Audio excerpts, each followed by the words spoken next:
Karuvannur bank തട്ടിപ്പ് കേസിൽ CPM നേതാവ് AC മൊയ്തീന് തിരിച്ചടി. മൊയ്തീന്റെ സ്വത്തുക്കൾ കണ്ടുകെട്ടിയ ED നടപടി ശരിവെച്ചു. AC മൊയ്തീന്റെ എതിർപ്പ് തള്ളി ദില്ലി അഡ്ജുഡിക്കേറ്റിംഗ് അതോറിറ്റിയുടേതാണ് നടപടി.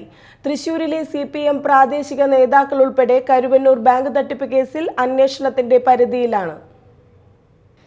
AC മൊയ്തീന്റെയും ഭാര്യയുടെയും പേരിലുള്ള 6 ബാങ്ക് അക്കൗണ്ടുകളിലുള്ള 40 ലക്ഷം രൂപയാണ് കണ്ടുകെട്ടിയത്.